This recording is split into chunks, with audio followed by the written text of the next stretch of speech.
cet empereur, par son incompétence notoire, s'attira la colère du ciel. En guise de châtiment, une météorite s'abattit sur le mont Guwu, donnant naissance à une créature terrifiante nommée Taoti. Dès lors, tous les 60 ans, les Taoti apparaissaient et s'attaquaient à l'humanité. Parmi eux se trouvait un roi bestial d'une intelligence supérieure qui contrôlait tous les Taoti, les obligeant à lui apporter de la nourriture pour se nourrir et ainsi se reproduire. Face à l'explosion démographique des Taoti, l'humanité construisit la Grande Muraille au nord pour se défendre, menant une guerre contre les Taoti qui dura des millénaires. Il y a quelques jours à peine, 2 étrangers, poursuivis par les Khitans, furent conduits dans une grotte située hors des murs de la Grande Muraille. Cette nuit-là, ils furent soudainement attaqués par un monstre. L'un des hommes, nommé William, tua William d'un seul coup. Voyant l'étrange bras que le monstre avait laissé tomber, Lian le ramassa. Le lendemain, ils furent de nouveau poursuivis par les Khitans et s'enfuirent jusqu'à la Grande Muraille.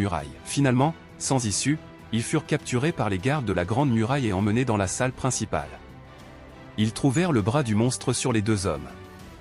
Tous comprirent immédiatement que quelque chose clochait, car ils reconnurent le monstre, le général Tao Teihe. Ils expliquèrent que le dernier affrontement avec Tao Teihe avait eu lieu précédemment, mais que cette fois, il était survenu plus tôt. Heureusement, ils avaient capturé les 2 hommes à temps et appris la nouvelle, ce qui leur laissa le temps de se préparer. Le commandant ordonna aussitôt à tous les gardes de se tenir prêts à affronter Tao Teihe et emmena les 2 prisonniers sur les remparts pour qu'ils constatent par eux-mêmes ce qu'était une véritable puissance. Bientôt, l'armée était déployée et attendait silencieusement l'arrivée de l'ennemi. Dans un sifflement, l'armée de Tao Teihe attaqua.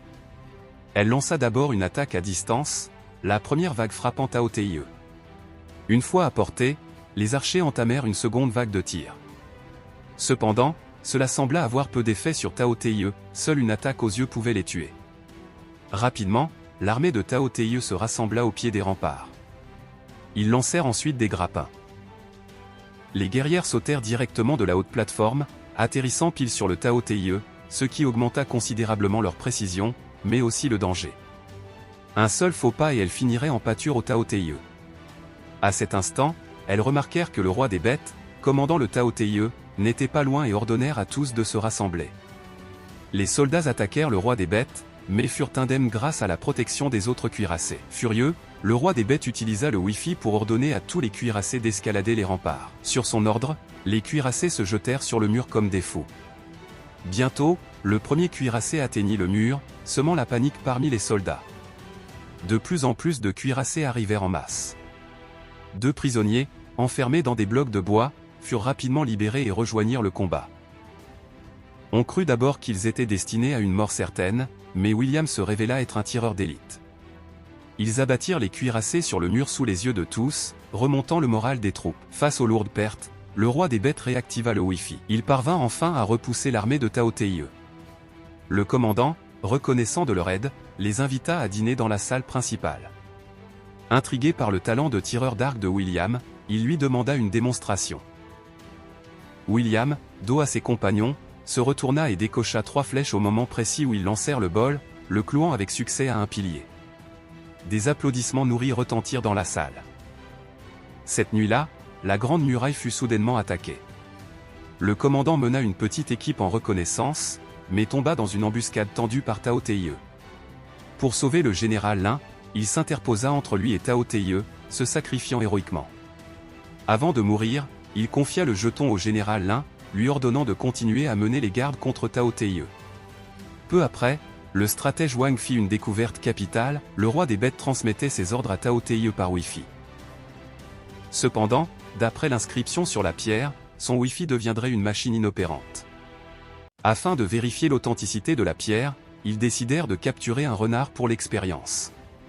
Le lendemain, ils mirent en place. L'officier subalterne laissa délibérément Tao Teihe s'approcher des remparts, puis les bloqua avec une grande guillotine. Tandis que Tao Teihe battait en retraite, il lança un crochet de fer imprégné d'anesthésiant. L'anesthésie faisant effet, il ligota Tao Teihe. Ils réussirent ainsi à capturer Tao Teihe. Puis, le stratège Wang ramassa une pierre de porcelaine et s'approcha lentement, brisant le filet de Tao Teihe et l'immobilisant instantanément. À cette vue, l'envoyé applaudit et acclama, ordonnant aussitôt à ses hommes d'escorter Tao Teihe jusqu'à la capitale, prétextant un décret impérial. Malgré tous ses efforts pour résister, Wang ne put défier le destin. Cette décision le hantrait jusqu'à la fin de ses jours. Tao Teihe, qui avait vécu plus de 2000 ans, fut emprisonné dans une cage de fer et conduit au palais. Le jeune empereur, ravi, le vit. L'envoyé fit alors une démonstration de la manière de contrôler Tao Taiyu. Il ramassa délicatement la pierre de porcelaine, expliquant à tous que plus elle serait proche de Tao Taiyu, moins il pourrait bouger. Cependant, non loin de là, Tao Taiyu ouvrit soudain les yeux, renversa la cage de fer et projeta au loin l'envoyé blessé. Les soldats jetèrent rapidement la pierre de porcelaine sur la cage, ce qui finit par calmer Tao Taiyu. Pendant ce temps, les gardes de la Grande Muraille découvrirent un immense tunnel creusé sous la muraille. Il s'avéra que l'armée de Tao Taiyu avait secrètement creusé un tunnel à travers la Grande Muraille et se dirigeait vers Bianlian, le palais impérial densément peuplé. Pour revenir au plus vite et apporter leur soutien, ils embarquèrent à bord de montgolfières et se précipitèrent sur place. Cependant, Bianlian était déjà entièrement tombé et le palais était sur le point d'être pris. Tous les Tao Taiyu nourrissaient le roi des bêtes, une occasion en or, mais la montgolfière s'écrasa sur le toit et s'écrasa. Ils furent alors emmenés dans le palais. L'empereur, terrorisé et pris de panique, se cacha derrière son trône, les réprimandant pour leur incapacité à défendre la Grande Muraille. La seule solution désormais était de capturer le roi des bêtes. Ils retrouvèrent le Tao Taiyu qu'ils avaient capturé précédemment, le remplirent de poudre à canon et lui donnèrent un morceau de porc. Une fois rassasiés, ils apportèrent la nourriture au roi des bêtes, espérant ainsi aider l'autre Tao Taiyu. Ne reconnaissant pas la poudre à canon, ils réussirent à l'aider à entrer et à nourrir le roi des bêtes. Tous trois atteignirent rapidement la tour voisine. Le général Lin gardait l'entrée avec un aimant. Ils se préparèrent à tirer depuis un point d'observation élevé, mais malheureusement, le premier tir fut bloqué par l'armure de fer. Alerté, le roi des bêtes ordonna aussitôt à toutes ses armures de fer de les rechercher. Dépassé par la situation, le général Lin, au dernier moment, lui lança l'aimant. William se prépara alors à tirer à nouveau, mais une fois encore, l'armure de fer bloqua son tir. Le roi des bêtes connaissait désormais leur position et, instantanément, toutes les armures de fer les encerclèrent comme des fourmis. Le général Lin décida de se battre jusqu'à la mort. Les deux hommes sautèrent de la tour. William utilisa d'abord l'aimant pour bloquer les autres armures de fer, puis le général Lin lança la poudre à canon. Finalement, ils réussirent à tuer le roi des bêtes. Toutes les armures de fer perdirent instantanément leur capacité de production, se transformant en routeurs sans Wi-Fi.